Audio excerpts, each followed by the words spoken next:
Hey, everybody. Welcome to the second hour of the Santita Jackson Show on AM 950 Radio, the voice of progressive Minnesota. Of course, we are streaming on the Santita Jackson Show YouTube channel, the Santita Jackson Show YouTube channel. Please like and subscribe and tell people about the show. Tell people about the show. Like and subscribe, like and subscribe. And the Santita Jackson and Friends page on Facebook. Please like and share. Everybody, whatever you're doing, Andre. Ashley down there in Memphis, and Robert, Shalom, Newport. Hey, how you doing, sweetie? Everybody, please like and share. Like and share. Share the show with just one person right now. Please do that. Please do that. And I'm on Twitter at Santita J. At Santita J. We're streaming there as well. So we've got a lot to talk about. Oh, I see Joshua Feinstein is coming in. That's right. My dear, dear, my brother, beloved, Locks and Ham Hocks, and they're driving me nuts. But that's all right. I know it's not a kosher meal. Come on. But that's all right. Just you say you always put the two together. It creates this image in my head. So it's I know, trust me. I look at it and go, that's interesting. But here we that's go. right. Honey, it's called the rainbow. There you go. But we are now in the really in the full presidential season. At the beginning of the year, we thought it was going to be boring, but no, no, no, no, no, no, no, because of course Democrats really didn't give Robert Kennedy a lane. Other folks to run in, and you don't have to like him. And yes, I'm about to publish a picture that I took with him this weekend at Freedom Fest when I participated in this presidential the Free and Equal Debates Presidential Forum. So when you all start raining in on me, that's all right, because I'm gonna talk to as many people as I can, and I want to get them on the show too. And I'm going to get the Libertarian candidate, sounded like Robert Patillo. Chase is going to be on the show. Randall Terry's going to be on the show. Dr. Jill Stein. I'm going to have all these people because I want you to hear their ideas. Maybe when you get into a space when you see President Biden, or if you're inclined toward Trump, maybe they'll plant a seed in you that will help you to push them on policy. You're not going to lose by getting ideas. You lose by having a closed mind. Remember, they say a closed fist cannot receive a blessing. You got to open up your hand and open up your mind. Open it up, everybody. Open it up. And we need to do that because now we're seeing that the internal polling numbers for the Democrats, that is why the insiders are asking Joe Biden to leave Ariel Gold, executive director of the Fellowship of Reconciliation, attorney Mark Fancher, National Conference of Black Lawyers, attorney Robert Patillo, WAOK in Atlanta, and the Rainbow Push Coalition, Bryce Green, Fairness and Accuracy Reporting, and Joshua Feinstein from Jews and Allies of Michigan. That's right. I first met you with Jewish Voice for Peace Action, but you're active with all of them, but you're also working to bring all of us together. So let's get right to it because now we got JD Vance. How interesting. Now, as soon as I saw him, I said, because I bought Hillbilly Elegy, Ariel, and attorney Mark Fancher. Oh, I loved it. And, because um, Reverend Dr. Martin Luther King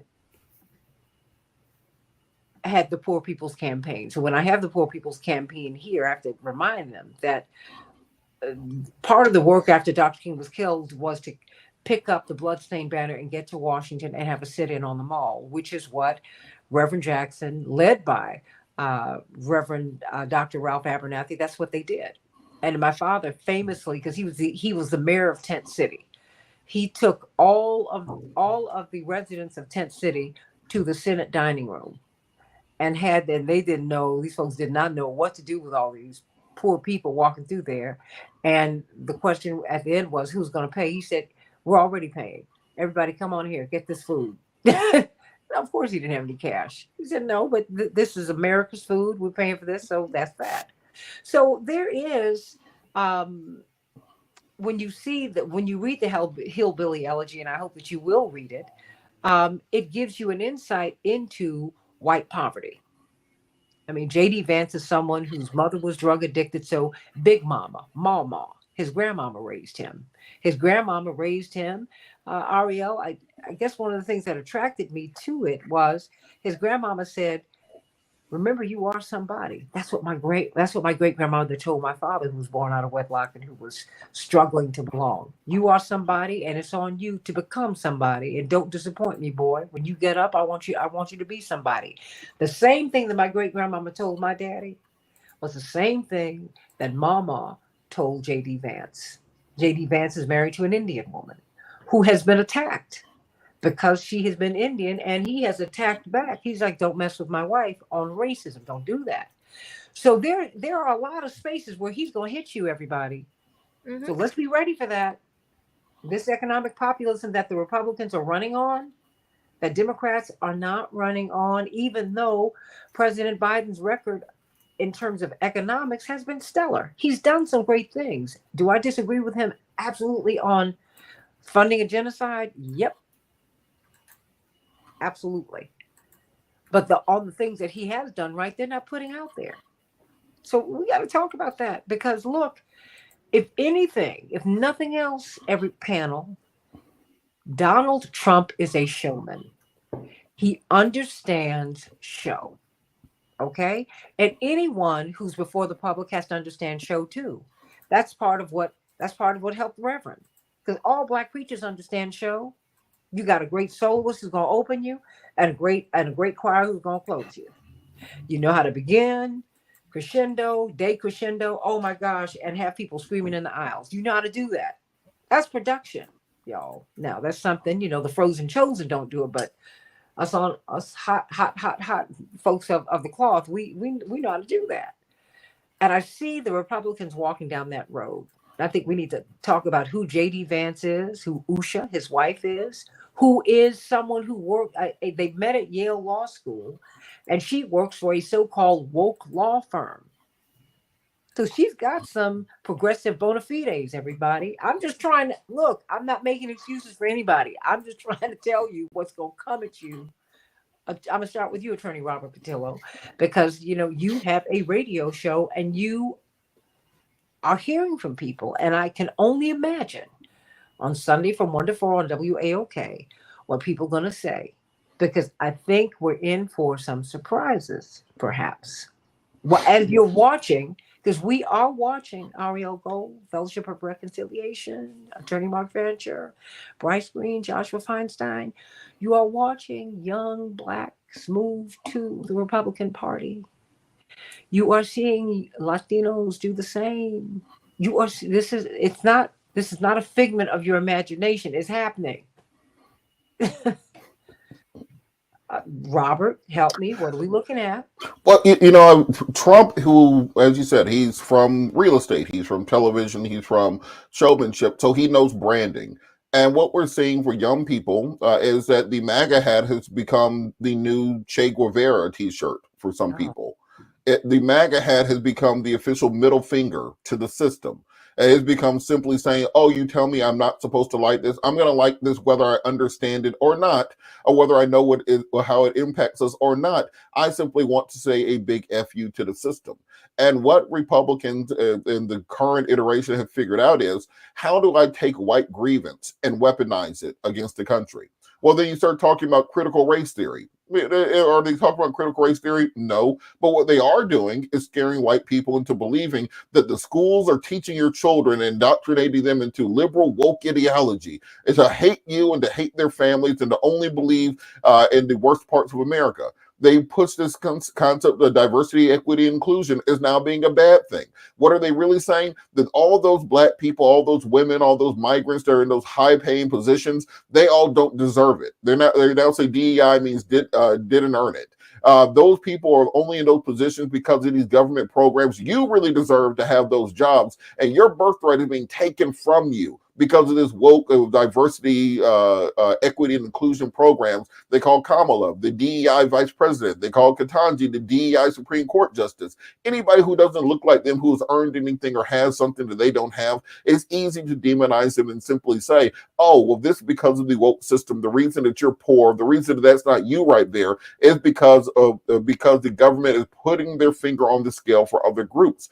And when you're weaponizing these things and you're able to put into these catchy phrases that are disconnected from reality is something that's easy for their voters and for their base to understand. It's the exact same way that they market cheeseburgers. It's the exact same way they market the military. All of us grew up and we can recite from the top of our heads, be all you can be in the Army, because it was a catchy phrase. It's something that Democrats fail at.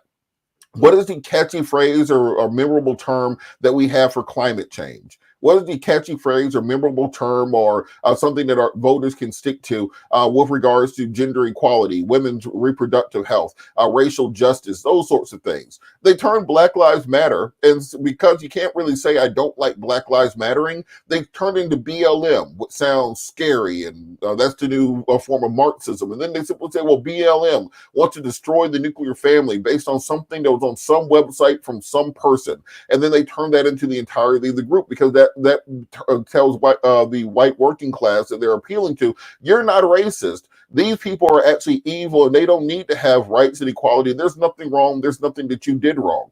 And I think Democrats for far too long, kind of in that elitist academic ivory tower, thought that they could logic their way out of it. And so we say, well, that's not what it really is. Nobody cares what it really is. Nobody cares what the real meaning is. They've branded it in that way. And this is why we have to do a real reevaluation of are we talking to people or are we talking at people? Far too often right now, Democrats are talking at people instead of talking to them, and they're not listening to what the voters are saying back to them. And that becomes a very difficult situation when you have another party that talks the way that voters want to hear and then has policies on the other on the side that will fire 50,000 federal employees, deport 10 million people, turn us into a fascist hellscape that's reminiscent of 1930s Europe. That is what we're headed towards, but they wrap it in a beautiful package. They have fireworks and they have American flags and monster trucks, and people will buy into that. Democrats have to catch up. Ariel Gold, were you surprised by this selection of JD Vance, and where do you think it's going? You know, I wasn't surprised, and part of that is, you know, Trump is running a very strategic campaign and very successful. And I think that, you know, there were a lot of folks that are saying that JD Vance is evidence that he feels confident and it doesn't fulfill any of the gaps in his campaign because he isn't establishment. And I think quite the opposite. I mean, JD Vance comes in, as you said, and he actually does appeal to the working poor. I'm looking forward to reading his book. I hadn't before. I did read a review of it yesterday that, you know, said what it's lacking is a look at the structural problems, right? Mm-hmm. The causes of the opium epidemic, the causes of rural white poverty in the Appalachians. And some of that, right, when we get into that as well, is also a complete obliviousness to the racism that exists in the South as well. I grew up in northern Florida, which might as well be middle South of Georgia. Yeah, exactly. That's what it is. And you've absolutely got that, right? Like you might as well be in Kentucky. And I think this is a really dangerous moment for us in so many ways. And the Democratic Party has ceded the entire working poor to the Republican Party, speaks about policy, but we don't, you know, the Democrats, it's not strong enough action to really address it. And that leaves a void for rhetoric, for genuinely seeing the working poor, but not actually doing anything about it. But that rhetoric to be enormously successful, and to also be successful on what we know will come after, which will be blaming the other, Black and brown folks, immigrants, migrants, and you know, we expect that to come. And so I think this is a very smart choice, and it worries me very deeply. He's also very magnetic, like Trump is, and unlike Pence, who came off kind of as a wet bologna sandwich.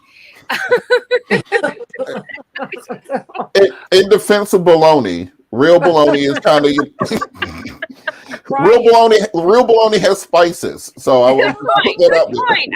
I apologize to the bologna. And all you need to do is fry it. That saves everything. I mean, just fry it up. I know it's like so gross, but it actually tastes quite good. But I hear you. But my mother buys the logs and she likes to slice them. Her taste buds are kind of interesting. Mark Fancher. Huh? Well, What are you looking at? I mean, because now they're not trying on. I mean, first of all, it's a new party. Let's be clear. I mean, or should I say, it's headed by someone different who has another understanding of how to market to people. I mean, because you're not going to stay relevant in the public consciousness for one day, let alone a decade, 2, 3, 4, 5, as he has, without really understanding people. He's not a nostalgia act. He stays current. And he's current enough to get someone. I don't think we've had a vice presidential candidate this young since Nixon. That was a century ago. Yeah, in keeping with the show's theme, I'm one who regards the electoral process in both parties as a big pile of baloney, and so in the way that many are now responding to all of this with the attitude, well, the Democrats need to do this, the Democrats need to do that. I don't respond that way. I am totally delighted by what I'm seeing. Because it just warms my heart when I see the Teamsters president standing up there before a national audience, with many of them being working poor people, bashing corporations and bashing corporatism.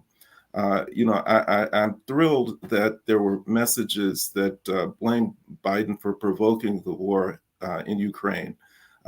These kinds of things I think are helpful to those of us who are out to bring down both the Democratic and the Republican parties, because it provides information to people that they would not normally get. And it falls to those of us who want revolution to go and to say, look, their critique on the Democratic Party is absolutely correct, but also look at the Republican Party and see how it too is equally, if not more culpable in causing the oppression and the exploitation of workers.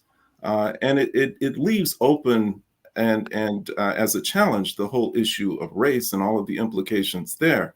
But I see all of this as a long-term process, politicizing lots of people who really need to have a sharp analysis of how the world works, not just how electoral politics works, because the whole system, the whole electoral process is merely a mechanism for people with real power, for corporations with real power, to manipulate and direct all of us. And to put a finer point on Robert's fine point about critical race theory, it's not only for purposes of the opposition to it. It's not only for purposes of creating boogeymen and straw men for white workers to knock down, but it's also for the purpose of keeping them ignorant. Because if what they brand as critical race theory is actually just truth and history that's taught in the schools. And on some level, I think that these forces understand that if young white kids, particularly young white working class kids and young poor white kids, get the truth about race and its role in the history of this country, the ways in which they, as poor white people, have been pitted against exploited and oppressed communities of color for the advantage of someone else. If they get all of that truth, then they're likely to jump ship away from the Republican Party, from MAGA, from the Democrats and everybody else, and try and create a brand new reality. And that's a very dangerous thing. So they want to keep them ignorant. They don't want them to know the truth. And I think it falls to those of us who want to bring about a complete change, to provide that truth to them, to fight to get the truth to them. And, by any means necessary. And if that truth is going to come from a very strategic Donald Trump, who is looking to tap into the intuitive and instinctive drive that working class poor people have to rebel and to fight against their oppressive conditions, even though he's ultimately trying to misguide them, in the process of doing that, he's also giving them some facts and some truth. And it just becomes necessary to seize the opportunity to grab onto that truth, make sure they understand what's truth and what's lies, and the ways in which Trump is trying to manipulate them and misguide them, so that they will be guided in a proper direction. Because Direction that Dr. King was trying to take them with the Poor People's Campaign. well, and to your point, we have to be clear on where Trump did not just jump up out of the ground. This is in the shadow of the Tea Party, which is in the shadow of which gave us Occupy. Americans, wherever we are posited philosophically and ideologically, are angry with the system. We feel that the banks have raped us, stolen our opportunities from us. And they gave Nancy Pelosi a 2.5-page. Goldman Sachs gave her a 2.5-page document and said, if you don't give us $700 billion by the close of business, we are going to shut the country down. Do you all remember that? Mm-hmm. All these are still conversations that people are having out in these streets. And we have to, and Ashley King, I want to speak to your point, because all of this is happening as we have this economic populist who is married to a woman of color who works for a woke law firm. Look, I didn't make this up. She's helped to shape him. Now, has she ignored racism in his examination of white poverty? Yes. But, sometimes Indians do that because they struggle with whether they're going to be white or people of color here. Because they have the only people who can't wash out their coloredness are Black people, okay? So that's why we don't struggle with it. But we watch everybody else do it. Amen, Mark, Bryce. Amen. We see it. And that's why when you see Vivek Ramaswamy get called out for being a person of color by, who is it, Laura Ingraham? And he's like, ugh. We're like, Vivek, you didn't know that she didn't see your brownness as something other than white. Okay. Straight hair ain't gonna cut it. This is what's happening while they are doing this. While they're giving us this populist message. The Republican, this is from Michigan Live. This is straight out of Michigan. Ashley pointed out that the Biden-Harris campaign or administration is being sued by the Trump campaign, by the Republican National Committee. The Republican National Committee and Donald Trump's presidential campaign have sued Michigan Governor Gretchen Whitmer, claiming she overstepped her authority by arranging for Veterans Affairs medical centers and small business administration offices to act as voter registration agencies. Under the National Voter Registration Act, offices designated as voter registration agencies must provide members of the public with information about and assistance with registering to vote. Last year, Whitmer enacted what her office called the, quote, first wholesale update of Michigan's list of voter registration agencies under the National Voter Registration Act in nearly 30 years, close quote. But the lawsuit filed Monday morning in the U.S. District Court for the Western District of Michigan said that, quote, under Michigan law, the authority to make such designation is held solely by the legislature, close quote. So while they're pushing this populism, they're also standing in the way of you voting. That's happening. Bryce Green, what did you make of J.D. Vance and all that we have seen thus far? Well, the J.D. Vance pick was not that surprising to me. I mean, J.D. Vance was one of those people who was rising that tide of the white populist conversation, the white working class conversation. And his book, Hillbilly Eulogy, was really popular, especially even among liberals, because it portrayed white people in a way that made them seem ignorant and blamed them for their own problems. And it helped push this narrative that the problem is race rather than structure. And J.D. Vance seems to embody that. But one of the things that was surprising to me was that J.D. Vance made a quick turn from a never Trumper You can go back and look at all these horrible things he was saying about Trump to one of Trump's biggest backers, and now he's gotten the VP pick. But it can't be too surprising given the fact that the same thing happened to many Republicans. Same thing happened to Lindsey Graham. Same thing famously happened to Ted Cruz. They all just fell in line and understood where their bread was buttered and how they can get ahead. I mean, it is a political game after all. And so I think JD Vance is definitely picked because he represents a front in the culture war. But I think what people tend to miss is that JD Vance is one of those people who was backed by Peter Thiel. Now, Peter Thiel is one of those figures that really only politicos know. He's sort of not out front in the spotlight for your average news consumer, but he's a very important person. He's a Silicon Valley investor who's part of what's called the PayPal mafia. In essence, it's the group of people who founded PayPal. Like Peter Thiel, like Elon Musk, even, and many other wealthy billionaire investors. And Peter Thiel was also, until recently, on the board of Meta, and he was also behind really ghoulish companies like Palantir and other data collection companies that are really deeply connected with both the American and Israeli security states. And so JD Vance, being someone who is backed by Peter Thiel, means that Peter Thiel and people like him and the people around him have a direct line into the White House, even more than it seems that they did before.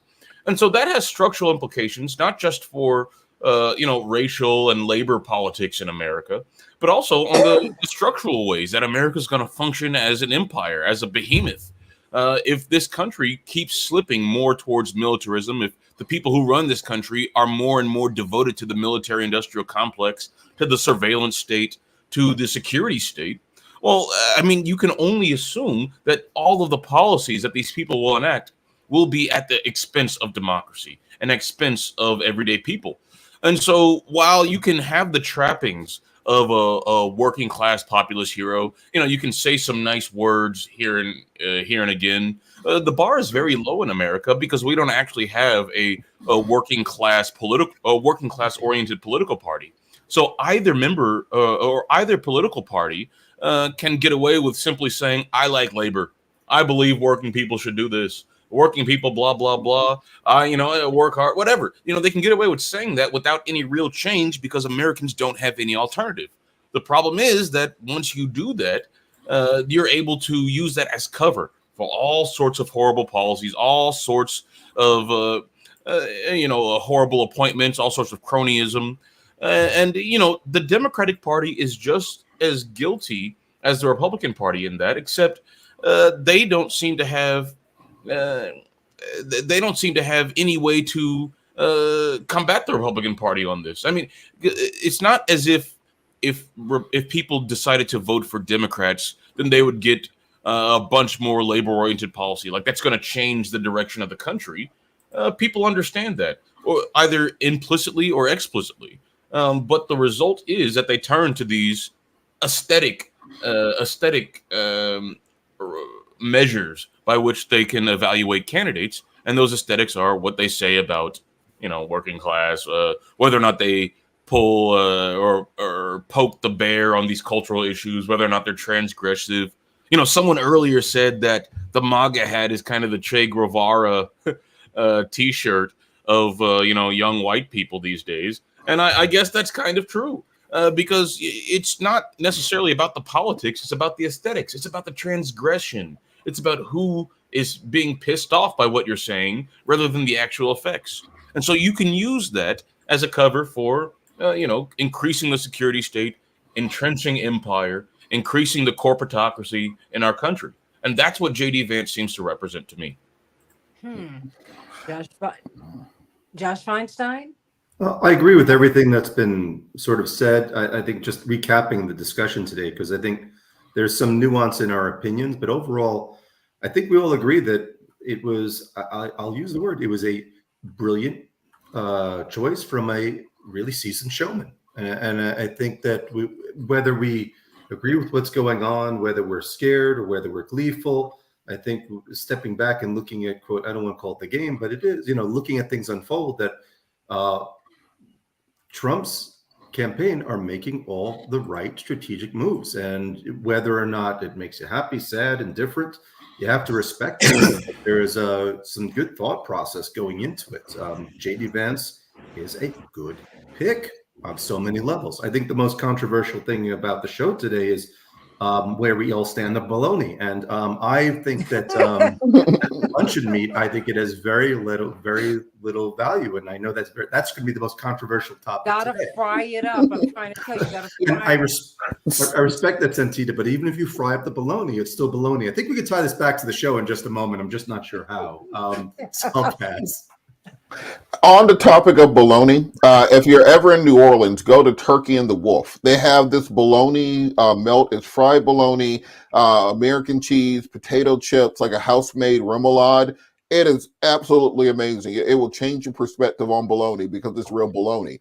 And tying this back to the show and the point that Josh was just making, that's the point. If you dress bologna up enough, people will line up. There's a line outside of Turkey and the Wolf around the corner every single morning to get bologna sandwiches in New Orleans. You have your choice between gumbo, etouffee, and all and oysters and everything else. People are lining up for bologna sandwiches because they dressed it up and marketed it. And this is what Republicans understand and what Democrats don't understand. And part of the issue is Democrats took their lead on that came from LBJ and Kennedy with the working class and minority voters, and they just screwed over the middle class and the working class one too many times. It's almost like when you're in a relationship and you're getting cheated on.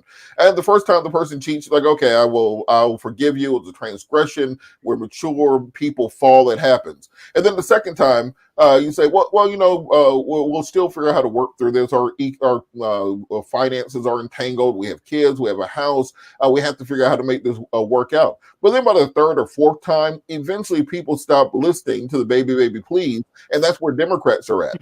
That we had your chance on universal health care and you didn't do it. You had your chance on social programs that would help the working poor around the country. You didn't do it. You had your opportunity on racial justice and reparations. You didn't do it. And when we see, and when people keep getting mistreated this many times in a relationship, they are going to start looking for an alternative.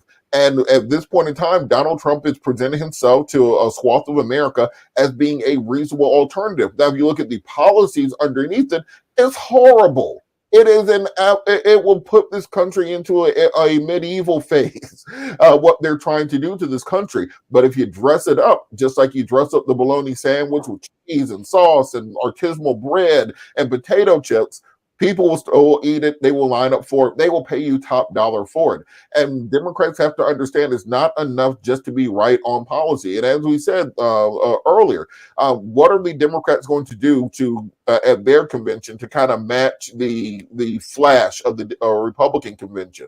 You have the vice presidential pick. You're coming off of an assassination attempt. You've got porn stars. You got rappers. You have rock stars. You have all these things popping up at the party of Reagan. What are Democrats going to do? Come out and read to you from the House Appropriations bill? They have to understand that in show business, Democrats understand the business. Republicans right now understand the show. I want to say that there's actually, yes, it's showmanship, but there is a degree of genuineness from that party that we're not seeing from the Democrats. I mean, Trump did survive an assassination attempt and came out with his fist in the air looking for his shoes. And I got to say that it was impressive, right? It was impressive.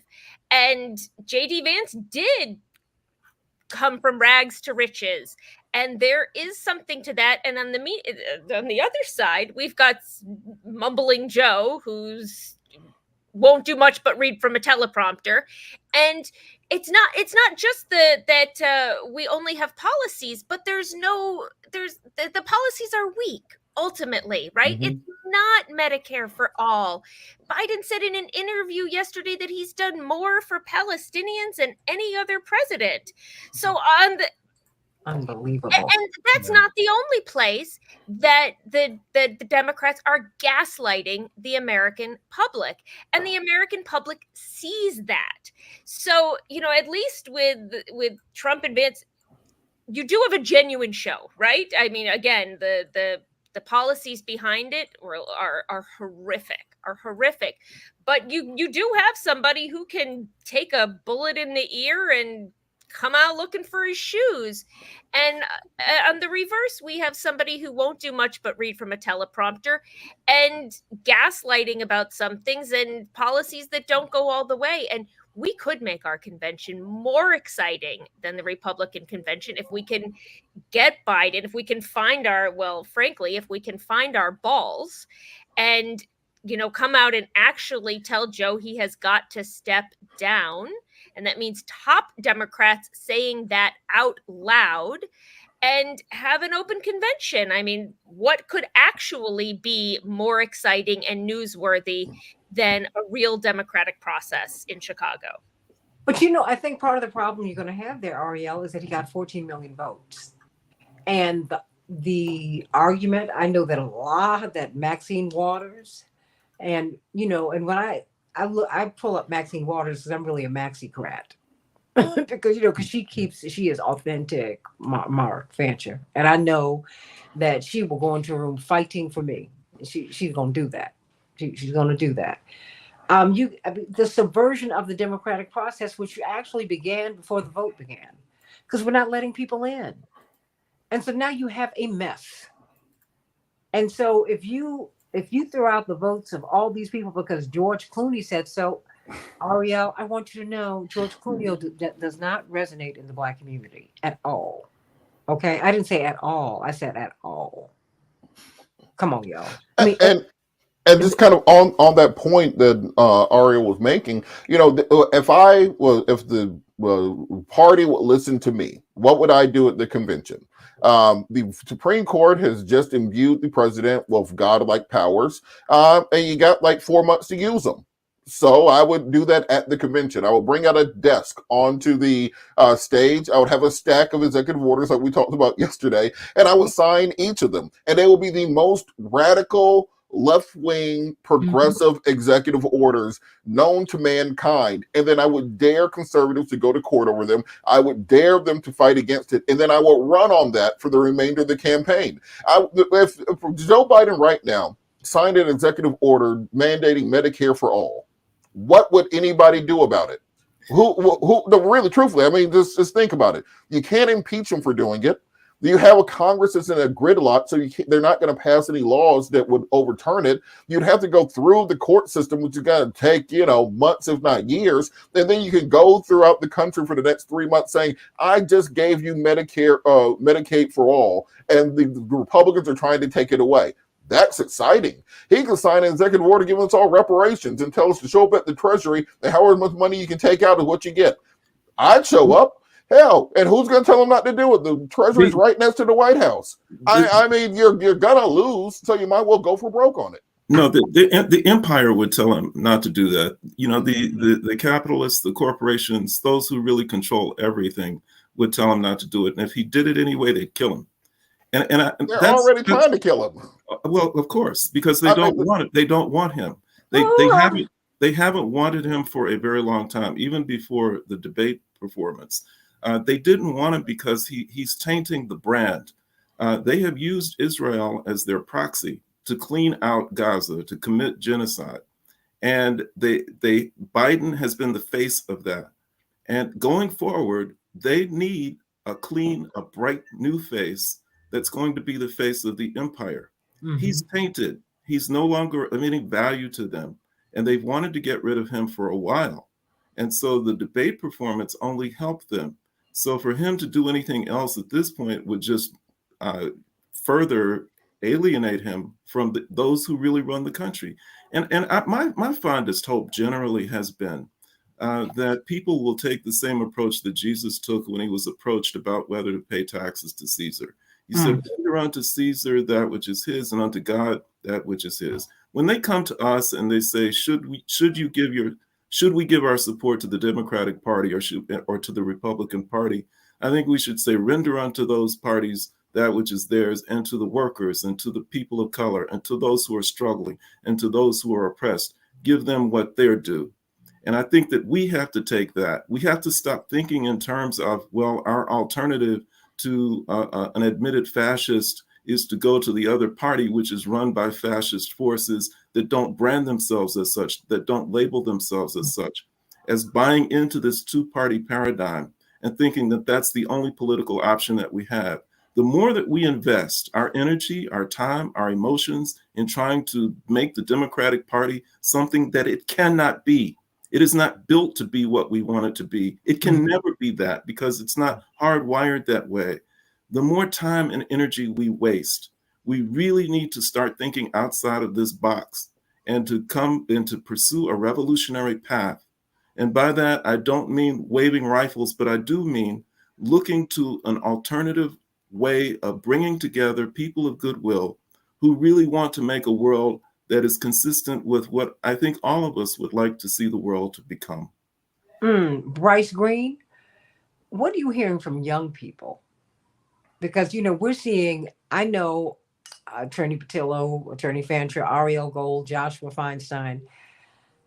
I've been in the midst of this move for a few months and trying to get things in storage and all this. And I've had some young men who are helping me, hardworking. If you say you need them at your place at 6 a.m, they're here at 5:45. Okay. And in their early to mid 20s, just out here trying to make it and excited about work, excited about it, excited about the opportunity out here. I said, so what do you see in 2020? There's a couple of them. And I've done this a few times, so it's enough to give me cause to pause. He said, well, I'm going to vote for Trump. It was a young black man, young Latino. I said, okay. I said, and because I was not coming from a place of judgment, they talked. Because I'm not trying to, I want to know what you're thinking. Because these folks, the first time I voted, I was able to vote for not only a black man, that's great, lovely, but I was able to vote for the black man who had been the number one fighter for black people for like 15, 20 years since Dr. King had been killed, right? So that was exciting. What did Chris Rock say when Jesse Jackson went on his show? He said, man, when I voted for you, it meant something to me. And I have more of my friends, they were like, this means something because I have the man who's fighting for me running for president. And when he gets on that stage, he doesn't stutter. He doesn't blink. He ain't backing down off of Israeli security and Palestinian justice. Wait a minute. Who are the Palestinians? I've never heard of them before. He's like, well, I have, and I've been there, and what's happening to them is unjust. But Israelis need to be secure. Boom. And did he take the hit on that? Yeah. South Africa, y'all got to free Mandela. Well, he's a terrorist. Not where I live. He needs to be freed. Kept on going. Okay. He said, look, let me tell you something, Miss Jackson. He ended the wars. And my friends are coming home. And there was money out in these streets. I quote him. And then his little Latino friend chipped in because now they're like little nephews to me now. I said, okay. I said, so you tell what's going on? He said, Miss Jackson, I feel the same way. I've got because because it's the poverty draft. Let's be clear on that, right? So these are the folks whose brothers, sisters, mothers, fathers, folks who are really trying to get up out of poverty. You got to carry a gun in America. Can't go teach. You can't do anything. But if you want to kill somebody, I can help you not be poor anymore. That's where they are. So for us, when you see J.D. Vance walking through this arena with this brown skinned woman who you get up on the screen, you're like, wait a minute, she's not white. Oh, wait. And he's talking about economic populism. They're bringing Amber Rose. They're bringing they're bringing a Southern black man from South Carolina. Whatever you think about Tim Scott, Tim Scott's going to say something that's going to land with black people at some point because he's part of the culture.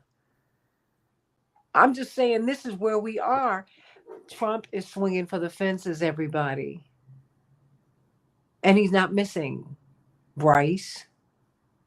So what are the young people saying, Bryce? I mean, younger than you, Robert Patillo, because Robert's young too. It's just Well, Bryce is a kid. He's not 30 yet. I mean, 26. I guess that's kid to you guys, maybe, but I'm hanging around a bunch of undergraduates, and it's. I feel like the old guy. No, you feel like the old guy against an 18-year-old. I promise you. I promise you. You don't even know what Ben Gay is, so please. Okay, well. See?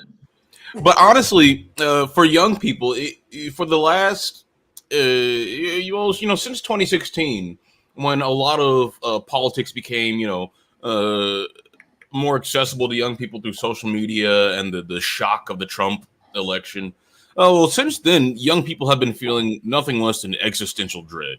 We're watching as not only do we have parties that do not care about us and then tell us that every single day. You protest at Nancy Pelosi's office. You say, hey, the world's burning. Please do something about this. And she, waves them out. Same with Dianne Feinstein. Not only does she wave them out, but then they do a weekend at Bernie's routine with her for the next 2 years. They show you how much contempt they have for you every single time they open their mouths.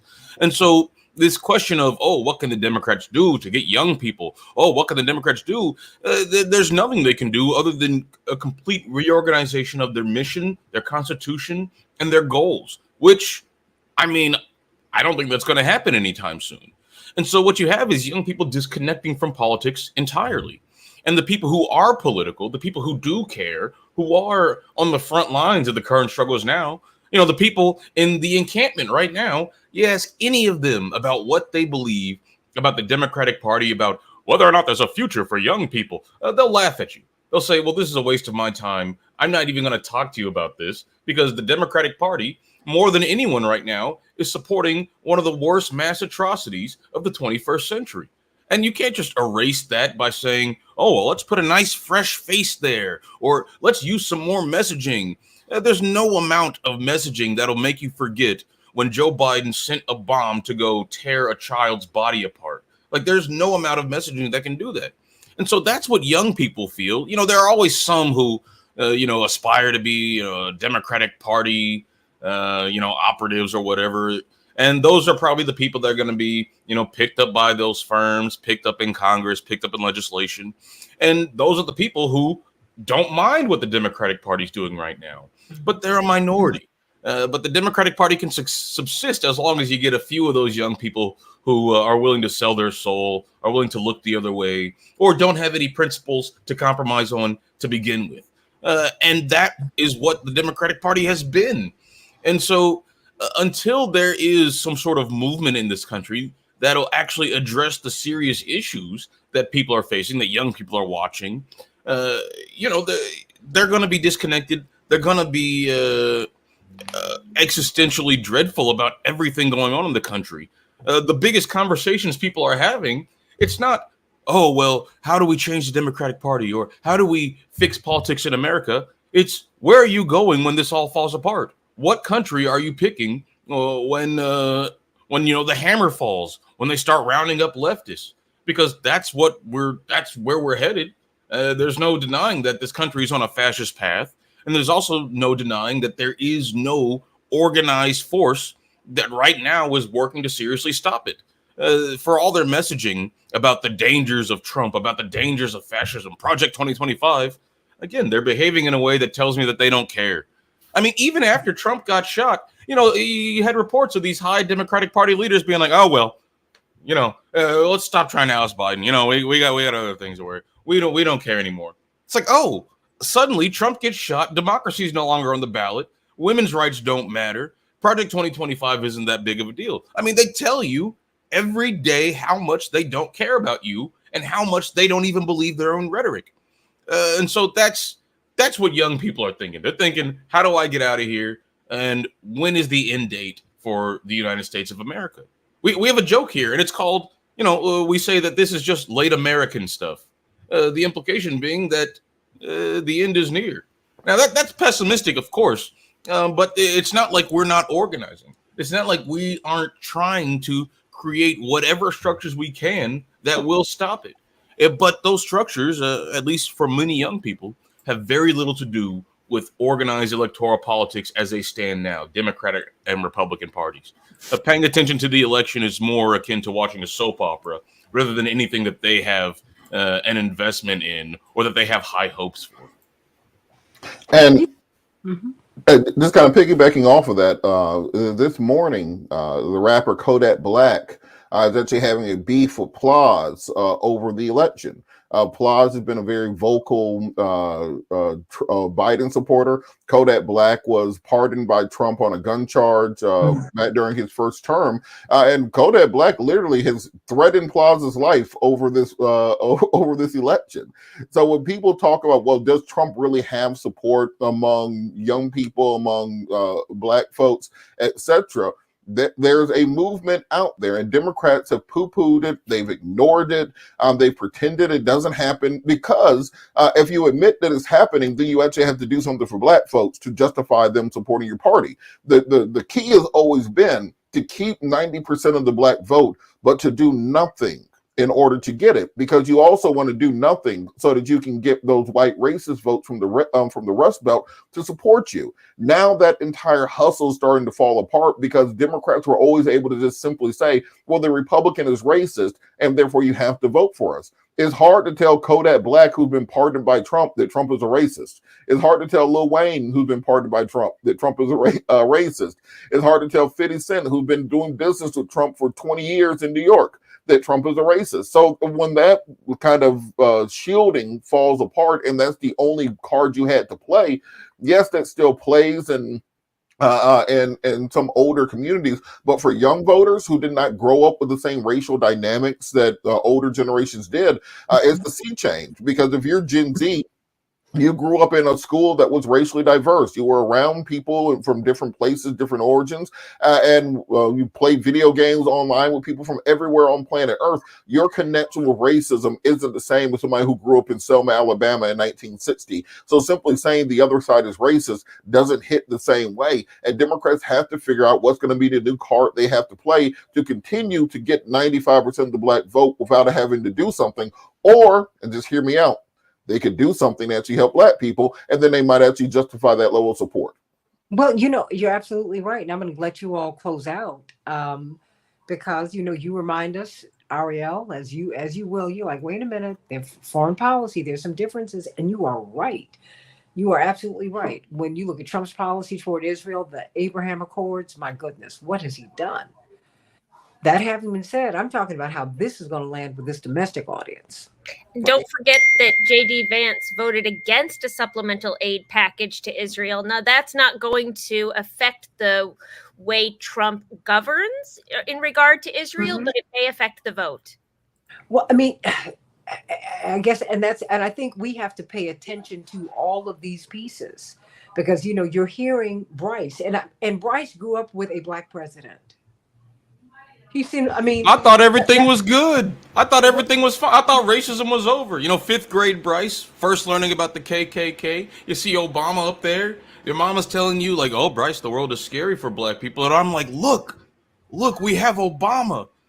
Well, little did I know that was, a facade.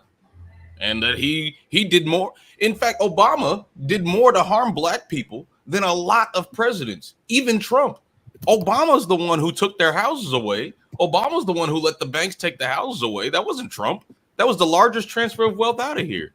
And so that's, we're living in that world where all the facades that have been put up to say, hey, there is a politics that you can get involved in. Hey, we represent you. Hey, we put a Black man in the White House, and then he kicked you out your home. Oh, Amen. Well, and he pushed these Black kids out of Black colleges. 40,000. They started closing dormitories at Morehouse where Dr. King went to school. So you have to have a whole different conversation. That's why I'm saying, I'm looking at J.D. Vance and I'm saying, wait a minute, who is he? What is he doing? Hey, everybody, AM 950 Radio, the Santita Jackson Show. If you want to hear more of this conversation, I'm going to keep everybody here for a few more minutes, but I got to sign off of AM 950 Radio right here, right now. But I'm going to stay here on the Santita Jackson Show YouTube channel and on the Santita Jackson and Friends page. Love you, everybody. But let's continue this because I want to get proper closing statements from everybody. Josh, no, Josh, no. Blessings and love and prayers, but no, because you're part of the team, the coalition Yes. that gave us uncommitted. There's a lot going on here. There's a lot at play. I guess that's what I'm trying to get to that too. Yes. And what we didn't see coming, certainly I didn't see it coming because I paid attention to JD Vance but I haven't, like, as the old folks would say, I haven't studied about it. Just okay. I enjoyed this book because to hear white people cop to poverty is a big deal, right? For me, and listening to him, and I said maybe there's an opportunity to build a bridge there because I was listening to what he was saying. Okay, so there's that. But now, you just heard Bryce. You're hearing Mark, who thinks so analytically. You hear Robert Patillo, Ariel Gold. She's sitting here typing. She's like, hey, y'all. Trump's policy toward Israel, but then you got to look at JD Vance because he was against that supplemental aid package to Israel because he is really more of an independent, but he's close to Trump's sons, who are a generation removed from their dad, right?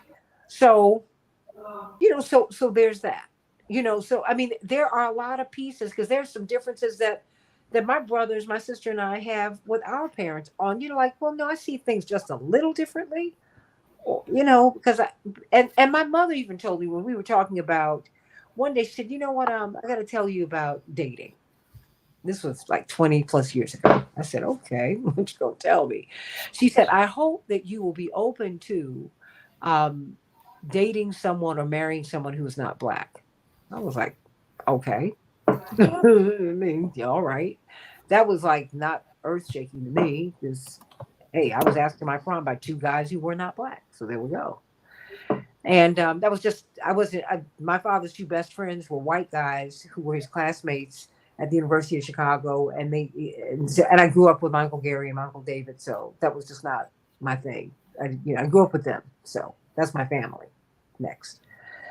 She said, because the world for you is a very different place than it was for me.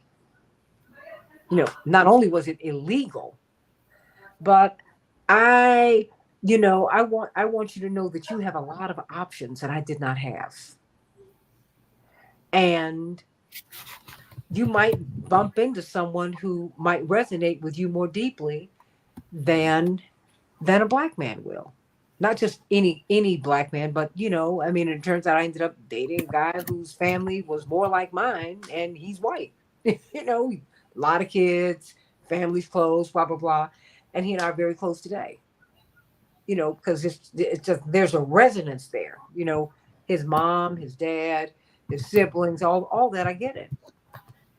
And so it's a different world. So when you're talking to these young people, when they're looking at this, as you said, Robert, Waka Faka Flame, look, all these folks, I can't even pronounce their names.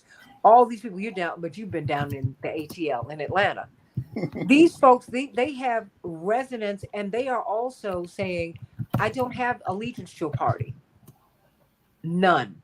They have no. They just want some results. That's it. And they feel that the Democrats have not delivered, Josh. And so they are like, you know what? Hey, I'm open. So you got 50 out here, 50 Cent. You got Snoop Dogg saying, hey, you know what? He really understands. Yeah, getting arrested, getting jammed on some charges. Yeah, and when you get Trump in a room, he will give you that. I promise you he will. These folks are not stupid. You don't ever assume that someone from the streets is an idiot. Don't do that. These folks have street smarts, and they sniff out inauthenticity, and they don't want to be anywhere near it. If they think you're authentic, am I right, Robert? You're correct. And then also, this is the other thing I think Democrats have missed out on over the course of the last 20 years or so. Black people and poor is not the same thing. And so often we'll hear, or you'll hear Biden say this on, he'll slip up and say, you know, poor and disenfranchised communities and Black communities, there's a massive Black middle class and a massive Black upper class, quite frankly, now in America. And so simply going to them with poverty programs isn't a great way to communicate with them. And that comes from actually not speaking with them. And then secondarily, when Trump starts talking about tax cuts, 50 Cent has mentioned this, that Trump was great for his portfolio. If you are a millionaire, you want those Trump tax cuts. And when progressives and people from, wait a minute. And I know a lot of Black folks who are like, look, I did better under him. Mm-hmm. And with that, me and my wife were talking about this over the weekend. She was saying how, you know, she went from at the beginning of the Trump administration making about $80,000, and by the time Trump left office, making about $200,000. Now that because of her hard work, her grit, determination, all those things. But you know, she's better able to take care of me as a house husband because of the things that Donald Trump was did. And we start talking about those things and conflating those things together. I think Democrats have to have a better message than saying, "Hey, look, we're going to raise taxes in order to protect the bald eagle that is somewhere in like a national park or something." You know, that's just not a compelling message. And I think Democrats have to start meeting people where they're at. And like James Carville said a couple weeks ago, stop being so preachy and telling people what to do. You know, if you're going to a Black church in Georgia, Georgia is a swing state. 12,000 votes are what separated Trump and Biden. And if you're going to a Southern Baptist church in Brunswick, Georgia, and telling them that they have to accept transgenders, for example, that's morally it's the right thing. Socially, it's the right thing. Messaging wise, well, maybe that shouldn't be the center of your politics, the center of the conversation. And that's what Republicans have figured out how to exploit. You take these culture war issues and you can make people blind to policy. So now you're talking about parental rights, transgenders, athletes in schools, transgenders in bathrooms, DEI, CRT, and you never have to actually deal with the real problems. And until Democrats figure out a way to deal with that, instead of just preaching at people, you're not going to be able to get votes out. I got to head out after that. So and giving people the space to have that discussion, because they don't even give people the space to have those discussions. And I promise you, you lose Black people on, you do, and you really don't need to, but it's happening. And I'm watching this convention. I'm riveted, and it's interesting watching the corporate media not get it. Ariel made a point about an open convention. Rarely in life do you not have one. Usually in life, there's always another chance. But I think in this particular case, the Democrats really have one more chance. They have one more opportunity, is if they can do something special with the convention, whether making an open convention to reset the clock. They've got one more chance, one more opportunity to try to, quote, get a hold of the narrative one more time. And it's still an uphill battle, right? It's still pushing the rock uphill, but it's the chance. The problem that you're going to have with Black people is that is not democratic. Correct. And since you got to have Black votes, if you're going to throw out 14 million votes, I mean, and I have not been a critical supporter of President Biden. I've been a supporter, but I've not been uncritical, and I've had real issues with Gaza. I got a problem with that. I got a problem with that. You got the right people here, yeah. Yeah, but that having been said, you know, my people have been denied the vote. So when you say you're going to when Maxine Waters says, hold up, you just can't throw out 14 million votes now because you all set the rules, and you know what? It wasn't right. It wasn't democratic. You never should have pushed Robert Kennedy out. That was the dumbest thing ever. You win by addition, not by subtraction. You do. You should. It should have been a place where Cornel West should have said, you know what? I don't agree with everything the Democrats have, but they're going to get. I have some space here. We gave no space. It was Biden and nobody. They did that in 2020, and I don't know how you get the two most unpopular candidates in the race and you put them at the top and you ram them down my throat. I love Kamala. I went to school with her. I know her. She's a friend. But I also know that there was something about her that at this point in her career did not connect with people. So she needed to do what Willie Brown told her to do, who put her in politics. Yes, he did. And he was correct. He saw something in her beyond their personal relationship. He saw something in her that he felt was going to work. And you know what? It worked. This black woman won a statewide Senate seat in the biggest state in the country, and the most populous state in the country. He saw something and he supported it. But he also told her, don't do this now. You're too young in your career. You need to get some more experience, get some relationships. There's time. She jumped out there. Everybody was excited. And then she couldn't even make it to the primary. We were begging Joe to stop running 4 years ago. Remember that? Right. Yeah. And so how you take them and you make them the heads of the party. And this is where we should have been. Because you know who you ran out? You ran out the most popular guy in a generation, Bernie Sanders. And I'm not saying that just because I supported him. He was the most popular guy in a generation. He was the one who had my mother in the cold with 50,000 people downtown Chicago and mushroomed to 100,000 people. Yes. Yes. Yeah. Okay. So I wonder if it, because it really hasn't been democratic, if a real open convention that we had a run up to, that we have some debates between the candidates. It's not perfect. But I don't think it was perfect as it is. And Ariel, it's not even not perfect. It's not right. And you can't just drop George Clooney. He doesn't mean anything in the black community at all. Oh, he wrote an op-ed piece. I give less than one hot DAMN that he wrote an op-ed piece. I don't care.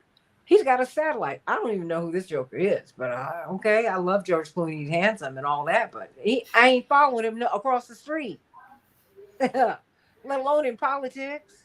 Gotcha. Yeah. No. I mean, that with bread and butter issues that are so real for people. This elite form. This is what we mean about this elitism. Yes. You are not going to say to the Republican base today, The Rock, who is a Republican, wrote a letter, an op-ed piece supporting blah blah blah. So we got to follow him. They're not going to do that. They're going to pull a guy who's from a poor white guy with a colored wife. And who's an economic populist. That's what they're doing. Which is a brilliant move. On that note, I'm really up there, but it's great seeing you all. Be on the lookout for email. Absolutely. But no, because I want to review this for the rest of the week. Bryce. So I want you to be on the lookout, honey. Yes, ma'am. Because I want you to look at this tonight, and I'm going to confirm it tonight. But I want you to tell me what you see. Because you are offering a perspective that we're not hearing on in the corporate media, and like I've got to start doing some punditry nationally starting tomorrow night. Oh yeah, where you at? Tomorrow, PBS. Tomorrow, Thursday and Friday, and Dawn, you said it will take Beyonce, John Legend, and Simone Biles to save the convention, and Taylor Swift too. What else can be done, girl? That ain't going. No, but what they're gonna do is bust out Lin-Manuel Miranda. He's gonna say some weird stuff, and then everyone's gonna be like, "Why did they do that?" I mean, come on now. You are terrible, but I think you are really awful. And I did love Hamilton, but I'm hearing you. I liked Hamilton too. I mean, we can talk about whether or not dressing up descendants as slaves or descendants of slaves as their slave masters and having them dance around is a good idea, but it was catchy. Well, not digging into the black origins of Alexander Hamilton, but I'll leave that alone. Fair enough. Because he was a black guy. Yes, Alexander Hamilton was, everybody. The child of a woman from the islands and a planter. You do the math. Boom. Come on. Well, I'll see you, Santita. Well, give us a closing thought, and I'm going to see you in the morning. Closing thought before. Closing thought is, young people are the only people that are going to save this country. I mean, that's not a moral statement. It's just a fact. I mean, the people who run this country are getting older, and the problems that they have or that they have created haven't been solved yet. And so young people are going to be the people who will be the transformative engine behind any real change in this country. And so if you're not a young person, or that's a matter of degree. But support them, support your young organizers, encourage them, introduce them to people, check them when they're incorrect, because young people, they might be morally correct, but they might not have all the facts. But support them and make sure that they're trained up. The new generation is trained up in how to engage with the system. That I think that should be the primary role of people, Of me, of of legacy, me. of you, of No, Auntie no, no, no. Santita. That's right. No, I'm an elder, and I look. I'm not the old chick at the club. I never went to clubs anyway, but I am a grown woman. I am your elder. And I've had a lot of experience and experiences, and I share them with you. And I let you know, hey, I bring you on because I'm like, Bryce, I want you to know so and so. I want Ariel, I want her, I want you to be top of mind for her, and Josh, and Mark, and these different people who I've introduced you to. I feel an obligation to do that. That's what I'm supposed to do before I get out of here. Yes. And I don't apologize for that. I don't apologize for being a grown woman. I like it. Okay. I'm going to be fabulous walking out of here. Hello. Boom. Diane Carroll and I shared a birthday. Yes. And I'm with that. And my birthday is tomorrow, everybody. Thank you all so much for wishing me happy birthday. I'll take the birthday wishes today because this will actually air on my birthday. So I thank Happy you. birthday. Thank you, darling. You can say it Happy tomorrow too. birthday to you. Boy, did he not do a reset on happy birthday? Oh no. It's great. I mean, you go out and black people singing it everywhere. You're at the restaurants, and everyone joins in. It's the black birthday song now. you have not had a birthday as a black person if the Stevie Wonder, if the Stevie Wonder version ain't been sung. Exactly. I love you, but I'll see you in the morning. Okay. All right. I'll see you. Okay. So look at that tonight. I really need you to do that. Yes, ma'am. All right, sweetie. Love you. All right, And see I ya. love you, Morning Stars. Bye bye.